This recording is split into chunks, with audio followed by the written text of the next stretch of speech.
ओम शांति। पहले पाठ की स्मृति का आधार। परमात्मा ने हम सभी को पहला पाठ पढ़ाया। वो क्या है? मैं कौन हूँ।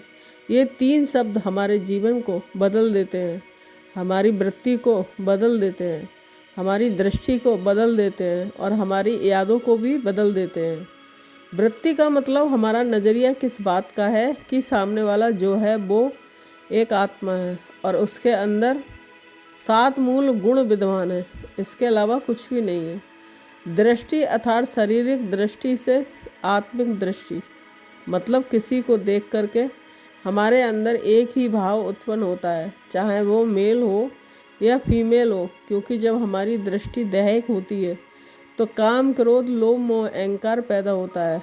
लेकिन जब दृष्टि आत्मिक होती है तो सद्गुण ही दिखते हैं। हमारे आदि पिता प्रजापिता ब्रह्मा बाबा ने इन दोनों को शुरू से अभ्यास कर करके पक्का किया और जब कर्म में भी आए तो आत्मिक दृष्टि वृत्ति से ही आए।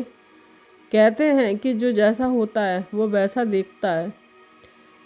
तो ब्रह्मा बाबा ने उस कार्य को समझने हेतु अपने ऊपर प्रयोग किया। प्रयोग क्या किया कि मैं कितनी देर तक अपने कार्य को आत्मा के भाव से कर रहा हूँ, दूसरे को देखकर मेरी दृष्टि वृत्ति में क्या परिवर्तन आता है।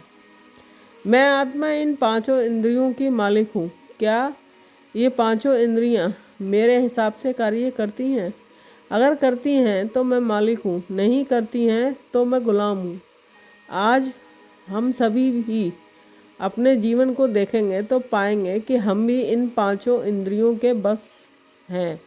आँख, कान, नाक, त्वचा और जिह्वा, ये 5 इंद्रियाँ हमसे दूसरे कर्म करवा देती हैं जिसमें विकार होता है। विकार माना जिसको करने के बाद आपको खुशी ज़रूर होगी, लेकिन क्षणिक खुशी होगी, क्षणिक संतुष्टि मिलेगी, क्योंकि वो शारीरिक भाव से किया गया कर्म है।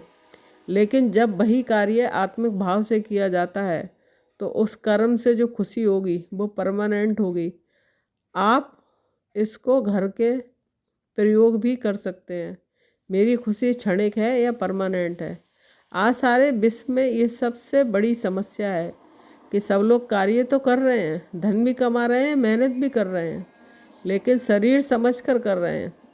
किंतु शरीर नश्वर है, क्षणिक है, ख़त्म होने वाला है, इसलिए वो खुशी भी 2 मिनट में चली जाती है। हर दिन वो इसका प्रयास कर रहे हैं, फिर भी असंतुष्ट हैं, क्योंकि विधि सही नहीं है। एक है हम सबको उसकी जानकारी मिल जाना कि हम शरीर नहीं एक आत्मा है, दूसरा है उसके अनुभव में जीना।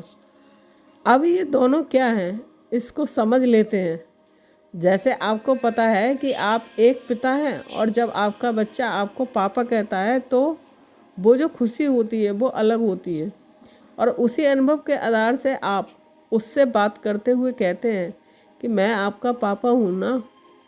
आप सबके पापा तो नहीं हैं, इसलिए जब तक आप बच्चे से मिलते नहीं हैं तब तक वो भाव उमड़ता नहीं है। ऐसे ही जब हम आत्मा समझकर जीते हैं, शरीर को एक वस्त्र समझते हैं, तो उस फीलिंग से कार्य करने के बाद हम फल की चिंता नहीं करते, क्योंकि मैं खुशी के लिए या प्यार के लिए या किसी चीज़ के लिए कर्म नहीं कर रहा हूँ, मैं खुशी से कर रहा हूँ, इसके लिए नहीं कर रहा हूँ। जब मैं खुशी के लिए कर्म करता हूँ तो दुखी हो जाता हूँ, क्योंकि मैं शारीरिक भाव से कर्म कर रहा हूँ। किसी व्यक्ति के लिए कर्म कर रहा हूँ, उसका भाव भी शारीरिक है, मेरी बेटी है, मेरा बच्चा है।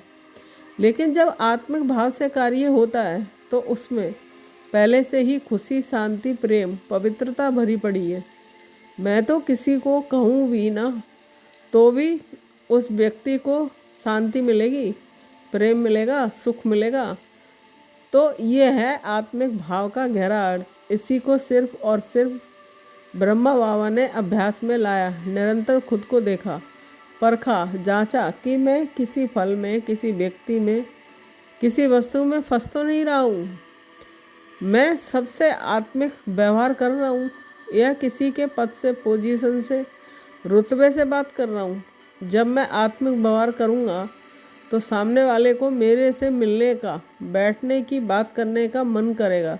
लेकिन जब मैं उसके कर्म से बात करूँगा, हम में देहवान पैदा होगा। यही निरंतर अभ्यास करके ब्रह्मा बाबा अव्यक्त हुए।